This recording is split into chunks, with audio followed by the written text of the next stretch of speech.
Welcome, one and all, to a little lesson in music theory.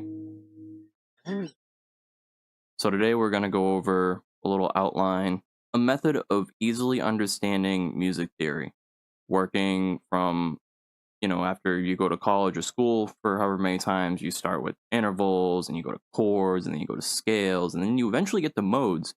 We're just going to skip straight to modes. It's easy, it's numbers, it's degrees, it's structure. Honestly, you can start from the more nuanced way and build your way to this basic understanding, or you can just learn the basic understanding and get right into making music. And as you experience and practice and build that experience, you'll pick up everything along the way as you come to understand how relativity with degree scaling, as well as intervals, as well as playing from the root note of a scale or the first note that you play to the next, how the differences of that travel, for instance, like say this note and that conveys some sort of feel, right? Kind of a little eerie-ish. I'm going to a minor third, or minor second, minor third. See, I don't really even understand all these that quickly. It takes me time to know what the actual names are of the notes that I'm playing, but it doesn't really matter because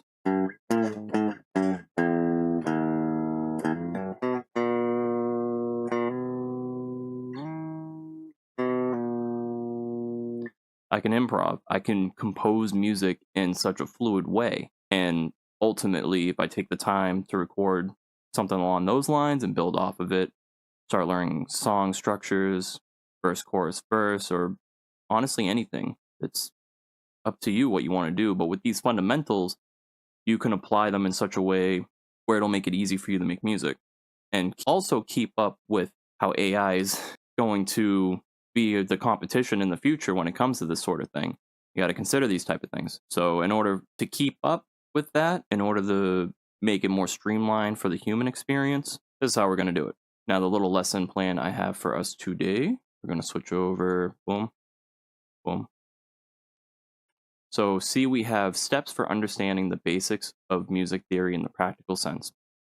The little outline I just came up with, it's all you're really going to need to know in order the steps if you want to become a successful musician in some sense, no matter the instrument that you play. Because it's music theory. It applies to any sort of instrument, even buckets, drums, maracas. All those do have an inherent tone, an inherent sound, a flavor, right? So understanding your medium, your instrument, like even that train horn, for instance, you can make a song out of that if you really want to. The topics that we're going to touch on: tuning, octaves, capabilities, sound of play, potential. Next, understanding scales, importance of root and degree relativity, implementation of scale structures to define chords, understanding of intervals, and fundamentals of physics of sound, what defines tone and notation, so that we can dive a little into this. There's a lot of science behind it. You can take the time to search this up yourself. There's plenty of documentation online when it comes to physics, than anything really. That's the whole reason of the internet, right? So, and frequency, cycles of relative repetition, octaves. So these are the two ways that we're going to look at the physics side of things. What defines tone and notation, why an A note is called an A note, why E is called an E, what the numbers mean, and how the numbers interact with each other when playing notes together or playing notes one to the other. The importance of intervals and actions, that's again notes from one to the other. Whether it's the root, whether it's another note within the scale that you're playing a whole piece within, it's that action, that change in action, change in sound, or the action that causes the change in sound, that determines and conveys a sense of emotion, a sense of feel through that sound that is made. So, for instance, when you're thinking of octaves, even keys, for instance, you change into like a higher key during a compositional piece, you can convey like an uplift, a sense of like building up to the next tier. There's a bunch of songs that kind of do this. One in particular, there was a Sabrina Carpenter song that I heard called Please, Please, Please. I think it was during the second verse. They did a change in key where she kind of goes up a little higher, but it's relatively the same structure that's playing with the song. And it gives a different sense, a different environmental feel, just with that one simple change. Or it sounds simple, but when you look at the nuances, then it gets complex. as a musician, as someone that's starting out, that's trying to get just a grasp, trying to improve their improving skills, trying to learn where to start when it comes to getting into music, this is a good starting point. At least understanding that physics does relate to sound, making music, instrumentation, right? Understanding the physical relativity to the respective instruments, like how guitars stay in tune, intonation, the nuances of that. Same thing with drums, tuning your drums for a whole band set, because at least you're going to want your snare, right, to hit within the same note or the key that the rest of the guitar players are playing, the vocalist, etc. Just so you don't have like a drum sounding a little off. It doesn't carry the frequency, it doesn't carry the energy, because this is all has to do again with physics. And I'm going to show a little when we go over tuning by ear. I'm going to show you a little trick. This will help prove that point when it comes to phasing. And then lastly, we have the practical application, taking the time to get familiar with the instrument, understanding points of repetition to scale, which is octaves. So once you learn where the octaves are, where C1 goes into C2, goes into C3, just the different points and how your respective instrument functions. Pianos, it's very easy. Guitar, it's pretty easy as well. Bass, so it's the same as guitar, just with less strings. Wind instruments get a little bit more complicated, but they have their own unique sound. And especially if you're working in the digital realm, like a DAW or a sampler or any sort of electronic instrument that just has a keyboard and plays samples, I mean, this theory is going to apply in that instance as well. So understanding and conveying feelings through intervals and modes, dissonance versus resolution. This is where the emotion comes from, that little off feeling. So you'll have like a or a little bit of resolution there. That first little pick had a little bit of dissonance. The second one had some resolution. A little bit more uplifting because that was a major mode that I was playing within. The last line that I just played was in a minor mode, at least structure-wise. And that was starting with my G note or G flat. I don't remember the exact tuning of this guitar right now, but that's not why we're here. This is a way to kind of overlook that tuning. The tuning you want when it comes to creating a piece with multiple instruments. You want to understand that just so you have that basic grounding. But when it comes from instrument to instrument, or if you're just playing one instrument and singing along with it, you can just work with this and be somewhat successful, honestly. You can make some pretty good sounding music. So then the last point as well, understanding the relationship between intervals and steps, theoretical understanding versus practical understanding. Me, myself, I have a large amount of theoretical understanding when it comes to this. Practical understanding, I'm well experienced with guitar for the most part. Piano, not so much. I've been working with piano probably for about 8 years now when it comes to DAWs and composing, producing beats. So there is some, but if I was to play like Bach or something like that, I don't have the practice or expertise or the time really put into piano to do that. Even physically, my hands, they crack. They're not the greatest. So that's my limit. But for you, especially if you're much younger, there's a lot more potential. There's a lot more time for you to put in applying these lessons to have a better sense of how music works and have more of a chance to be successful at it, right? So anyways, let's get to the little meat and potatoes. Understanding your medium, your instrument. So here I got guitar, right? I got guitar. Now understanding the guitar, this is the tuning by ear that I was mentioning earlier. Little trick, when it comes to guitar tuning, if you follow the standard model of tuning, is the heavier string, which is typically annotated by like a higher number, so the numbers work backwards. Same thing with tablature as well. Goes from the highest register down to the lowest. So 1, 2, 3, 4, 5, 6, and then for me it's 7. For you, it might not be. Maybe you have an 8 string. It still applies as long as you know what tuning your instrument's in. You can apply this theory and start practicing and really getting to know your instrument. Once you do that, learn the different structures that we're going to introduce a little later, you have the whole world in front of you you can perform for, and you can make some great music. But yeah, so let's real quick get into the how to tune by ear with a guitar. 5th fret.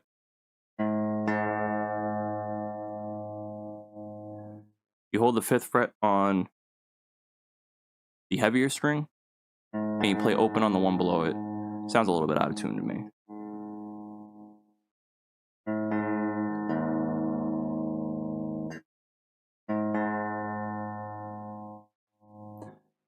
A little better. Then this one's much better. Now, I'm going to show you where the trick is that you know that you have the right tune. I'm going to show you visually real quick We'll go to the stream tab section. Boom. Now you see that little meter that's going? Those last two notes I just played, I'll play them again, and you'll see a little phenomena happen when it comes to the metering.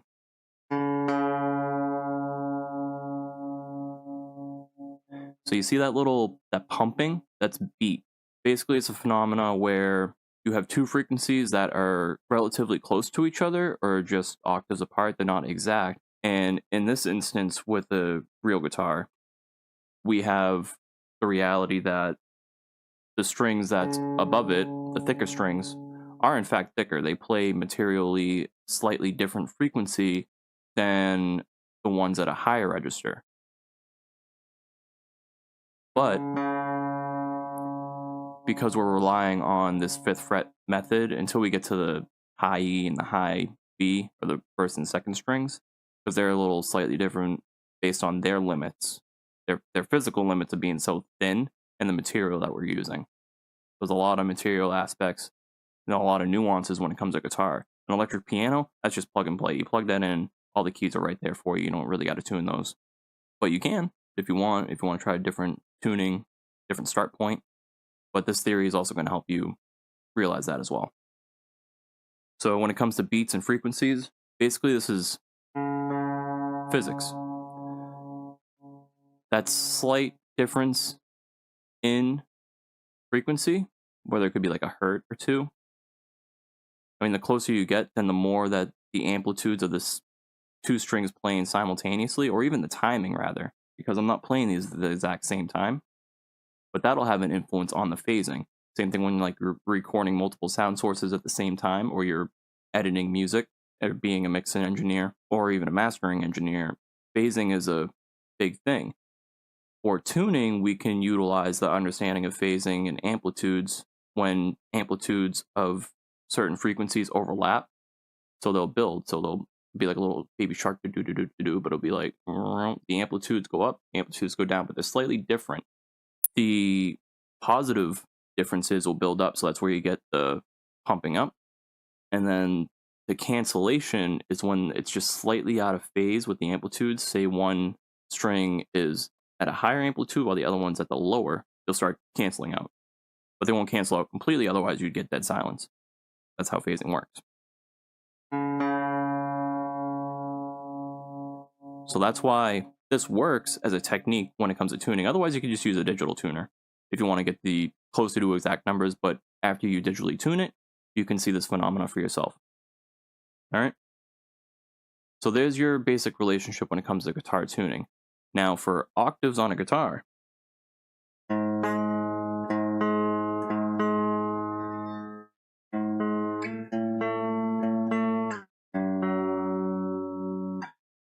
Now what I'm doing is something that I learned from the band called Travell. It's an octave playing, it's just two notes. They'll have this finger hover over the string in between. So you see I'm holding the sixth string and the fourth string down on the frets. They're a step apart. So when we get into steps, we'll have half step, half step, half step. Each fret is a half step. Structure-wise, same thing when we start getting into the notes. Looking at A, B, C, D, E, F, G. And the fact that between B and C, that's just a half step. There's no note in between. In between E and F, there is no note between. The exact reason as to why it's built like that has to do with physics. So I believe just the system, the human system, rather, the human measurement of frequencies. Now, when it comes to octaves, it helps to understand that when you're thinking of root notes, these are the same. So if I have a scale that starts up here, I can do the same thing, but at a higher register, just by moving a step in two strings.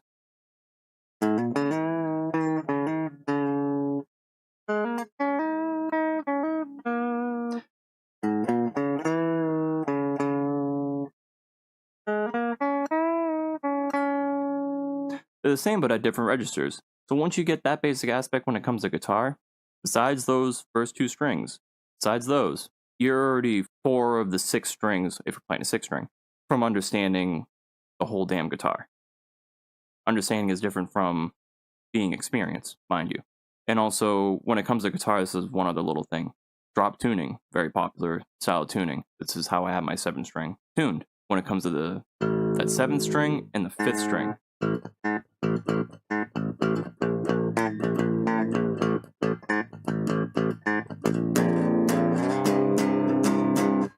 that makes very easy power chords. That is why there is a drop tuning, I feel like.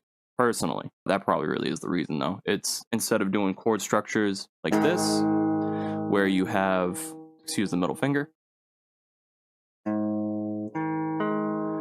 where you do have that whole step distance just with the fingers. And in fact, the root and the octave are included when it comes to power chords in triads, and then the 5th when it comes to scale. So when we go over scales, that'll start to become a little bit more clear as to why power chords are the way they are, why they sound the way they are.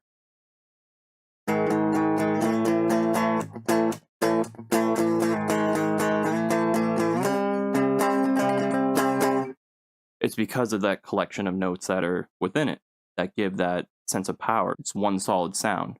That's why that chord is a power chord. Whereas if I change that finger note to maybe something more like this,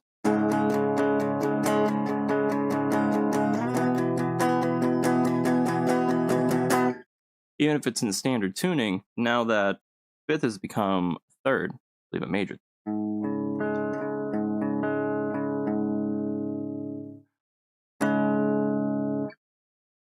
So just little interesting tidbits. Clearly, if you want to just be an artist as many other artists come up, you don't need to know every single aspect of every single note. You don't need to know compositional theory. You don't need to know what note you're playing. You just need to know the structure to play in, the patterns. And you apply those patterns at certain points, and you start finding out where in those patterns you can switch up the pattern relative to where you started the root in order to convey a consistent sound and make for better transitions, especially in songs. When you want to maybe transition to like a happier sound to a harder, darker sound. It's like in metal music, especially back in the early 2000s, when you had the whole pop scene type thing, a lot of those had like very powerful melodic melodies, very uplifting. But then when it comes to the breakdown, it gets dark and dirty, very Phrygian, very half steppy, right? As I like to call it. So go back to the outline. So now that tuning is kind of understood, or at least how to tune your guitar, and as well as octaves capabilities. So I'm playing a guitar. I'm able to reach the registers that I'm able to reach. Granted, I have an extended range of 7 string, so I'm able to reach heavier, lower frequency notes than a 6 string would. Even if you tune down a 6 string to like a drop B or something like that, my register, because of just the physical makeup of the guitar and the strings itself, the thicknesses, they're going to be slightly different, and they're going to probably still be a little lower in the frequency range than a 6 string in drop B, because those strings are just thinner. I have a thicker 7 string. And then style of play potential. So like how I mentioned, I'm using an extended range. There's also 8 strings. There's also acoustic guitars. And people, even with acoustic guitars, they start doing drums. And depending on where they hit on the, especially an acoustic, because that can convey physical percussion just because of the actual build of the damn thing. So with that, you have the element of drums. Doesn't matter what tuning of the guitar is even in, as long as it's in tune with itself, that you're able to play like normal chords or play in a way that works for you. Because there's even different types of tunings if you want to get into it in microtonal instruments, and also even using a capo to change your tuning that way, or at least your root foundation and what the open note chords are going to be. Because mind you, when at least playing your guitar, open notes and playing within scales that include the open notes is one of the best ways to play guitar, and probably the easiest. It might not be the most successful way. It just depends on how creative you want to get and how well you understand these basic principles of music theory. So now we're going to get into the scale structures. Actually, before doing that, let me pull up the piano roll real quick on the good old FL. So say we go to here, this little piano roll. So we'll just think of it in terms of piano. I'm going to use a bass sound, even though you might not be able to hear it on phone. But with this particular sound, it's a D sharp. I have it set to D sharp as its root, so that these are all in scale. Now I'm going to go over solfege real quick, as well as what a piano looks like. All the white keys are major keys, they're major notes.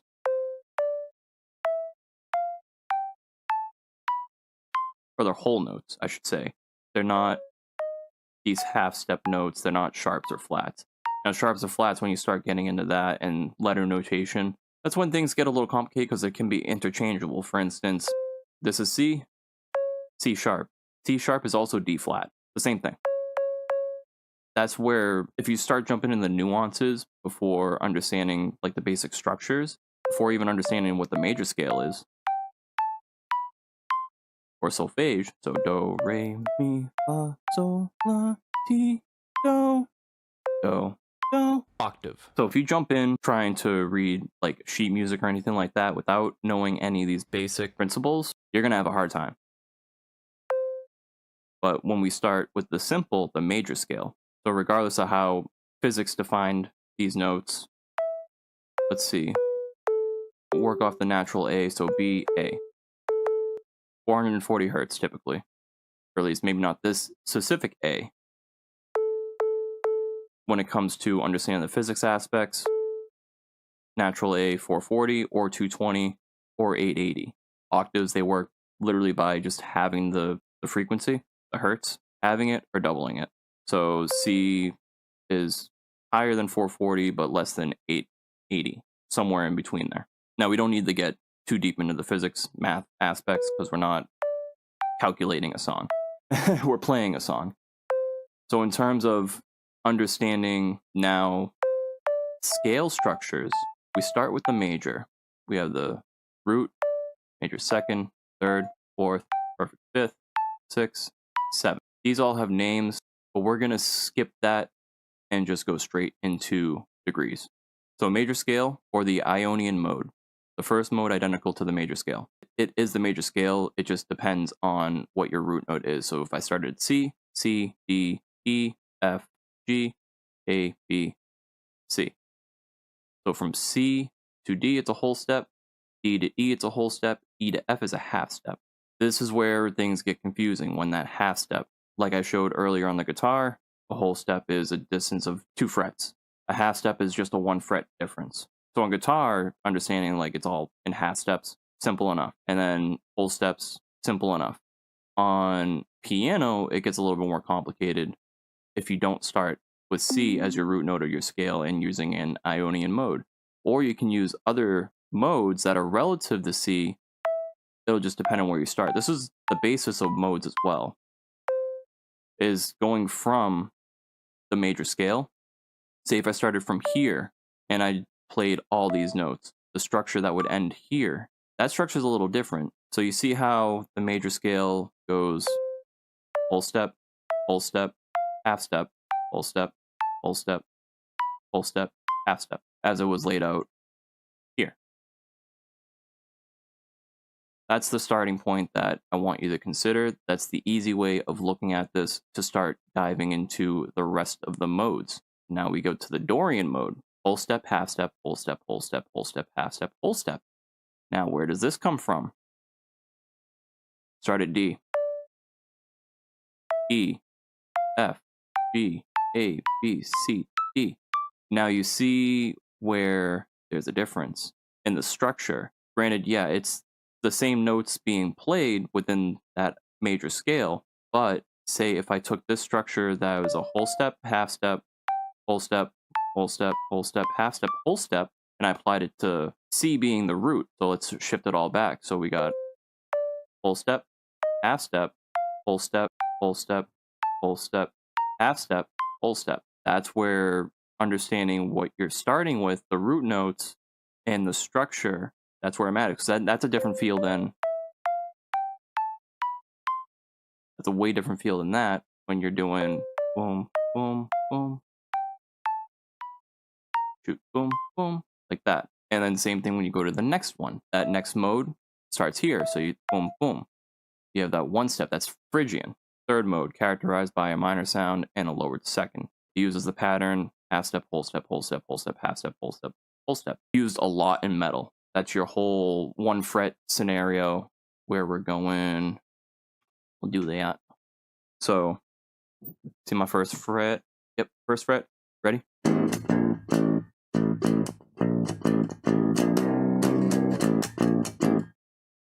That's metal.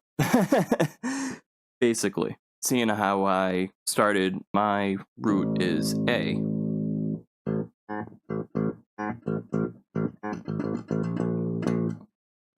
I start at A and I just apply that structure and boom, I already have a metal sort of sound just by understanding the connection, the use of those half steps and whole steps. Now, if I wanted a major sound with that A,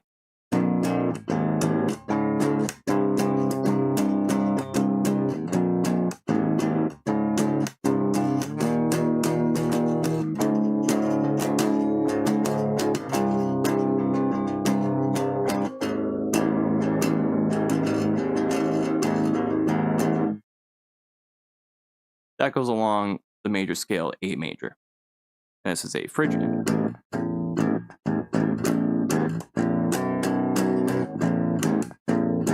So I can have a song, even though it might seem like it's clashing, but the roots, it's the same root. I'm using the same opens, but I'm keeping in mind, and this is also important to understand where the opens are, because I'm not hitting all these lighter strings deliberately, because some of these lighter strings, the open source, the open note, doesn't work with the Phrygian. Now, we can start also viewing scales like on a string by string basis, instead of like whole chords like I'm doing.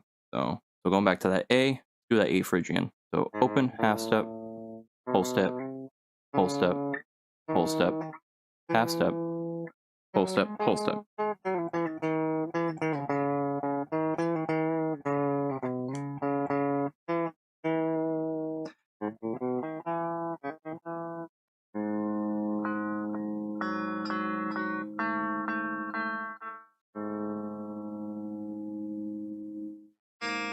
Yeah, see that open string, that open beat just does not sound right with it, because it's not necessarily in the scale. Because to tune that is this note, but my A octave is right here, from where I started before, and going by the Phrygian, that half step,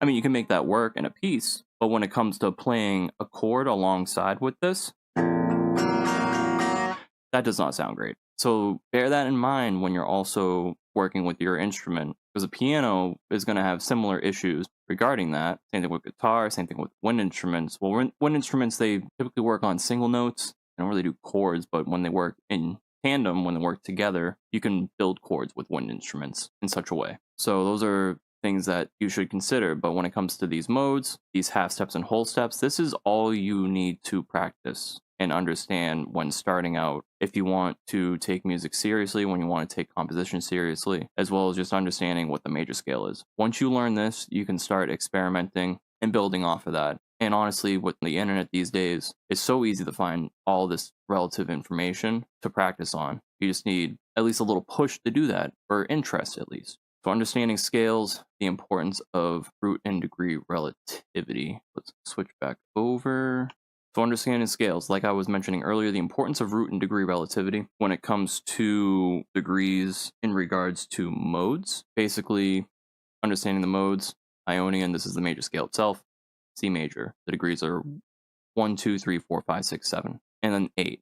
When it comes to thinking of degrees and scales, typically they work on a 7-note format. I'm only saying 7 because I'm not including that 8th, which is the same as the first note. It just repeats after that when you go up register. So thinking strictly in the major scale, all the white keys, that was the basis, that is the basis for the degree numeration. So 1, 2, 3, 4, 5, 6, 7. And then when you get the Phrygian, that 2 shifts down. So you get a minor second. A Dorian, that 6th, which is naturally in a minor mood, goes to a major, steps up. So it's like a 6 sharp. Lydian, major mode with a raised 4th. Well, this is minor mode, based off the minor scale. The minor scale is based off if you start playing from the A note on a piano, Aeolian, natural minor scale. It's going to get to that eventually. That's the second simplest scale to understand because it's applying relative to C major. If you start at A, you play that note, and you play the C major scale, but the root being A. Let's go to the piano. So if we go to our A, B, C, D, E, F, G, A. A minor is a natural minor because it follows all the white keys in structure, but since that starting point is just that slightly different, that 6th degree within the major scale is your starting point, because this would be 7th, right? A, B is the 7th when it comes to thinking of it the major scale, so C, 1, 2, 3, 4, 5, 6, 7, 8. If you start at A and you keep that C major structure, but you just start playing A, so boom, boom, boom, boom. Because of intervals and that relationship of distance from the root is how you get that minor.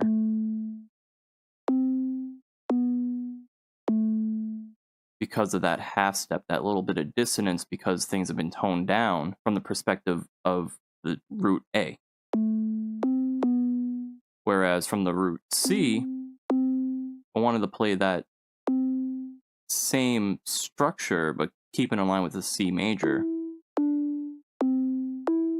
Those are the first 3 notes, so the first 3 degrees. Boom, boom, boom, boom, boom, boom, boom, boom, boom, boom, boom, boom. That's where you start seeing, we'll start feeling the emotion, start hearing it. Why major is called major, why minor is called minor. That dissonance versus resolution, where the different frequencies that are being played in tandem together just have that feeling of resolution in the major perspective, whereas in the minor perspective, they seem to just be a little lower, a little less. The energy is just different, it's darker. All these little descriptors are ways that for centuries humans have described music. They're all relative in some sense, whether you want to look at it from the physics mathematical sense or from the practical musician sense or composer, producer, any way you want to look at it in regards to that. So going over the modes again, now that we know where degrees are and the changes, as well as the basis of major scale, minor scale, and then the last Locrian's a diminished, so that's a little different. This train, I swear. If anyone wants to make a song out of this train horn, go for it. Be my guest. That would be hilarious. Maybe I'll do it one day, because it's just in so many of these videos at this point, due to my location, but I'm working with what I got. So, it is what it is. Regardless, Ionian, major scale itself, Aeolian, Ionian, Aeolian, natural minor.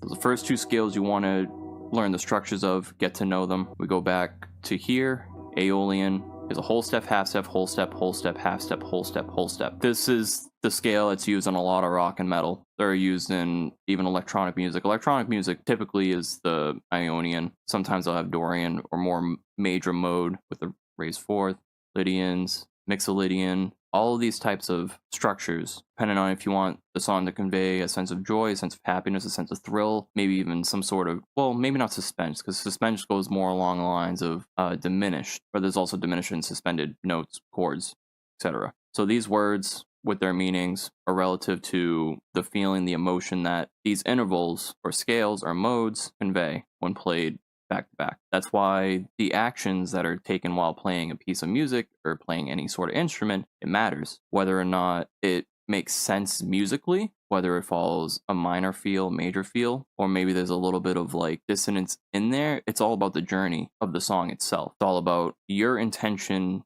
to your piece, the truths that you put into the piece, how you work with it, what sort of message you're trying to convey, what you're trying to show. And with this basic understanding of modes, it'll help you, at least with a starting point, if you have any ideas, or if you're looking for ideas, you can play your instrument with these modes in mind, and that'll give you a sense of how you want a song to sound. Maybe you want something in a D Aeolian if you're playing in drop D on a guitar, like a D minor scale. Or for me, it would be, if I'm playing in drop A, it's A minor. So this one's...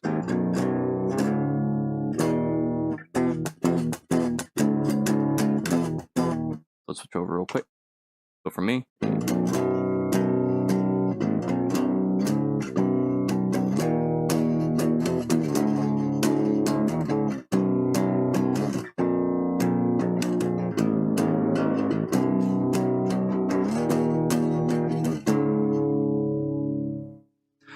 So that was a mix of some minor elements, but also some major, because I went from this open A, and then I went to a C major.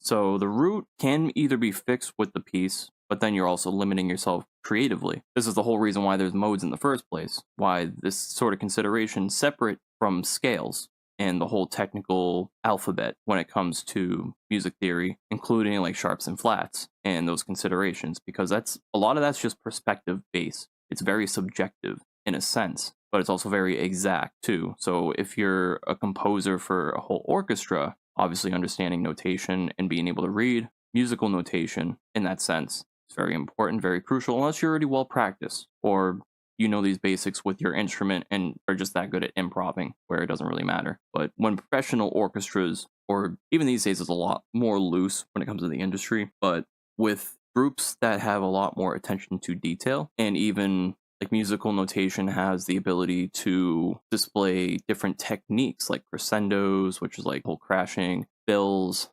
pauses, that sort of thing. It's able to convey the notation, these scales, but over a period of time.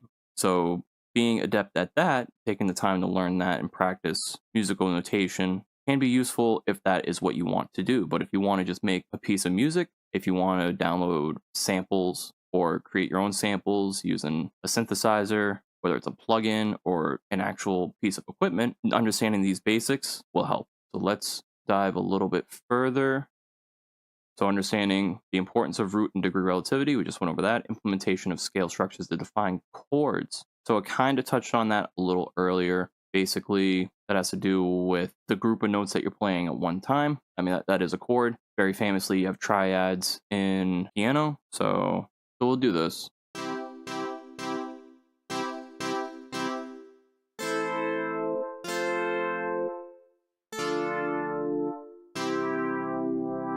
Triads. So I'm just following the major scale just to keep it simple, but C major triad. Got the first degree, third degree, fifth degree. 1, 2, 3. 1, 3, 5. Different on piano, because on guitar, it's more like that's your power chord, but in piano. So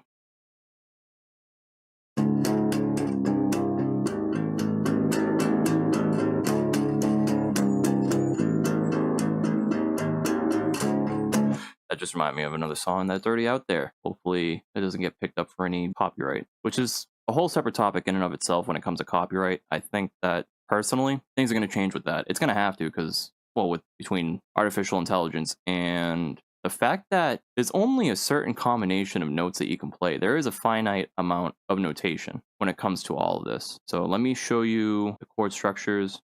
So C, boom, boom, boom, triad, and then the C power chord triad.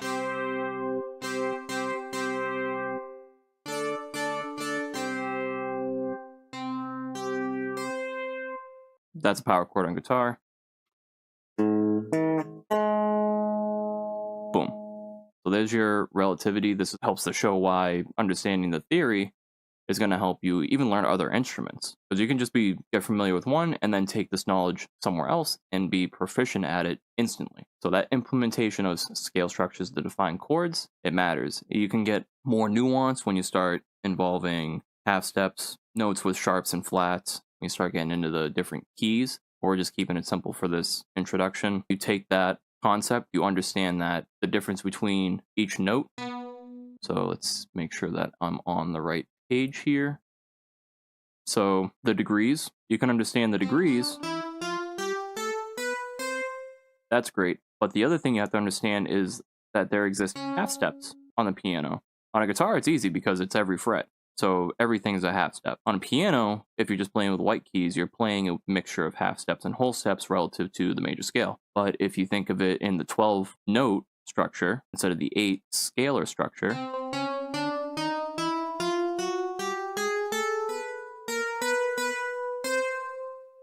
that's when things can get complicated, because if you want to do a major scale from C sharp, got full step, full step, full step, half step, full step, full step, oh, half step, full step, full step, half step, sorry. We have that there. Obviously, it's different keys, the structure is the same as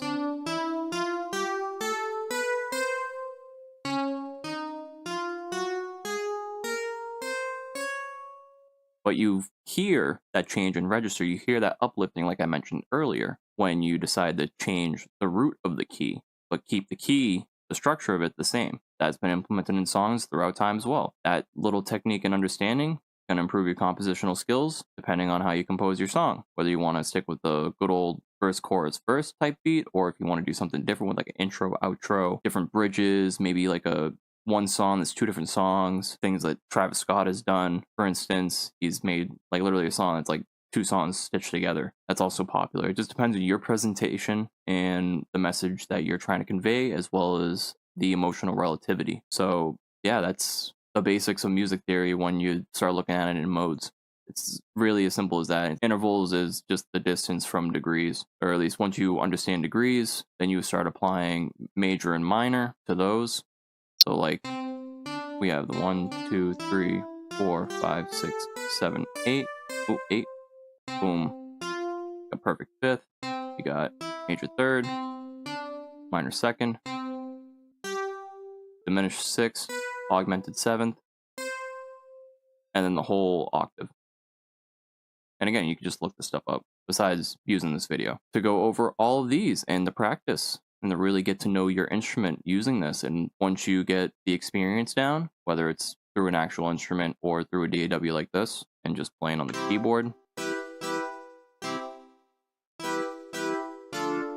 And the other thing too, in the digital age, you can just record off the major key and then change the whole tune of the song to something that's more fitting to the sound that you're looking for. Digital age is a whole lot different than the real performative age, but it goes hand in hand, especially with the development of music and electronic music as time goes on.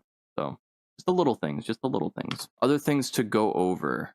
There are the physics of it. So music is fundamentally about sound waves, frequency, amplitude, frequency, pitch, notes, and hertz. Yeah, Western music uses a system called equal temperament, where an octave music of one note's frequency is double another's, or half, divided into 12 semitones known as half step. Like we discussed earlier, each semitone represents an equal interval in terms of frequency ratios, with each semitone representing a multiplication factor of the 12th root of 2, approximately 1 point. It's a very, very oddly specific number, but it was divided in such a way to work with instrumentation, work with pianos, guitars, stringed instruments. And they even have an equation. Like I said, natural A4, 440 hertz, just above the middle C, as I mentioned earlier. And then breaking down the equation, F is the frequency you want to find in hertz, F underscore R is the reference frequency. So this is, for example, A440 hertz. N is the number of semitones away. So this is from the reference note, but this is a mathematical way of understanding the physics behind the sound. That's a whole other topic for a different sort of video when it comes to physics, but it's relative. And at least understanding how sound works gives you a better idea of manipulating, especially when working in a DAW, when you're going to see numbers like this. You're going to see time, you're going to see frequency cycles in hertz. Like this bass, for instance, this is the frequency that's happening over time, even if it's in a millisecond. That's how it works. And that's also why I use that little analyzer up there too, because then I get to see the motion over time of the sound that I'm playing. I'm also able to see phase relationships and if there's any phase clashing when using that analysis. A little harder to see because higher frequency ranges carry less energy, whereas lower ones carry a lot more energy. Like boom. And you can see that that's like how the strings on my guitar vibrate. That's the frequency. That's where the sound's coming from. So very cool stuff. And the importance of intervals and actions, like I explained earlier. I mean, the actions that you take on an instrument, playing from one note to the next, that determines the interval, and that's going to determine the message that you're conveying emotionally to an audience. Understanding physical relativity to the respect of the instruments. Again, when I was talking earlier about physical string sizes, how that determines the type of register, the type of sound that you're going to get. So higher string, my high E, and my low E. They sound different, but they're the same note. You can kind of hear the beat there. It's very, very wobbly because that difference in octave is just so much. So it's not as strong as a beat regarding two notes that are very close in register, like that one's a more, you can feel the energy a little bit more from a beat like that. It's slower too.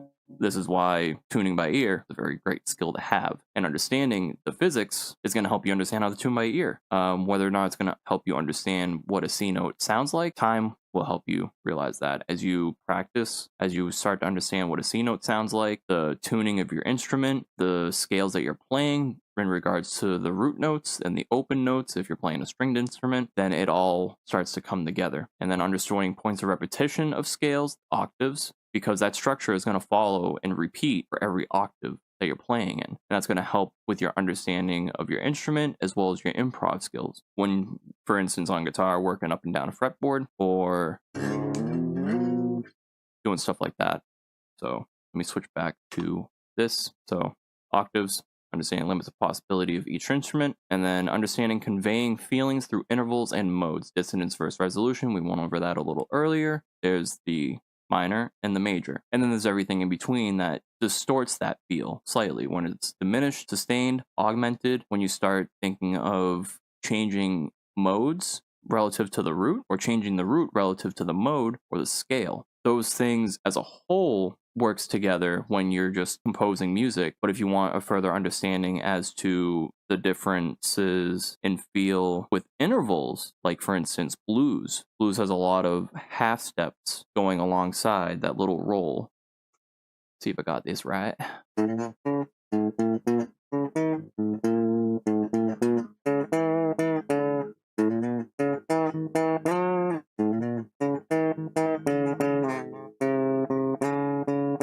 Wasn't the best performance, but you can see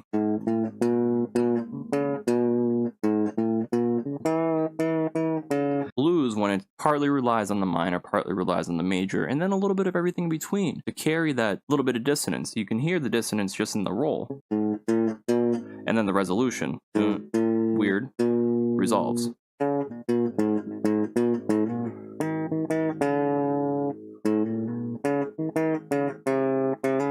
And then I throw a little bit of minor in there. Minor, very heavily correlated with half stepping, especially half stepping sooner, whereas major, you got more whole steps before your half steps. That's one way to think of it. Now, lastly, take the time to practice, to experience these aspects of music theory and become familiar with structures. It is all very relative. You can see it. Boom. But yeah, that's basically it. So if you got any questions, leave them in the comments below. It's very straightforward. I mean, I spent way too much time trying to understand all these nuances and a lot of money spent, technically, to even learn all this, where, I mean, most of it I learned from the internet. Now with the development of being able to Google all this stuff and the AI is telling you the right information. This is stuff that I've learned prior to even using Google searches. It's just so much easier to just show it because it's all written out right there instantly. I mean, anyone can become a musician nowadays. It doesn't matter where you are, it doesn't matter what you do, it just depends on how you want to do it and what's available to you. Just like how I'm streaming right now and I'm limited in my circumstances, but I'm still able to do what I'm doing. It just depends on the amount of time that you want to take to build your own experience using these techniques and building upon yourself, your repertoire, exploring different genres, different ways of delivery when it comes to music, because there's also the performative aspect that you want to consider. There's also the play style. I mean, if I was more practiced like I was 5 years ago than I am now, a lot of this would be sounding a little bit cleaner, a little bit better. Granted, I can take more time to practice now. Real life just is, it is what it is. And truly just learning where the limits are, learning at least the end point and being exposed to what all of this is in total, like the whole of music theory, because this is it. This is all of music theory besides timing theory that there is to really understand when it comes to instrumentation. Timing is a little different because it has to do with beats and BPM. That'll be a whole separate video, if anything, if we do break down these nuances a bit more. But otherwise, that's it for today. So if you stop by, thanks for stopping by. If you find this helpful, interesting in any other way, great. I'm glad I can help. I mean, improv's easy if you look past the mistakes. This is like a personal life lesson. It comes to doing the best that you can in your set circumstances in your situation relative to everything else. I mean, you got to work with what you got. I don't have funds currently to use Adobe Premiere. I don't even have the time necessary to do all that editing in an easy fashion or timely fashion. So, working with what I got right now. But hopefully this helps. Definitely just look this stuff up, ask the right questions, get the right answers. It's as simple as that. And take the time to apply this knowledge with whatever sort of instrument you want to do, even if it's vocals. Like I said, solfege, do, re, mi, fa, sol, la, ti, do. If you practice that and play along with the piano, try to note match vocally, you can become a better singer. There's so many different applications because it's music theory. It's the whole fundamental understanding of sound and emotional delivery. And this is just, that's it. So anyways, if you like, sub if you want more lessons in how to do things. So yeah, make sure notifications if you want to catch one of these streams, and I'll keep doing what I can. Till next time, this is Spark saying bye bye.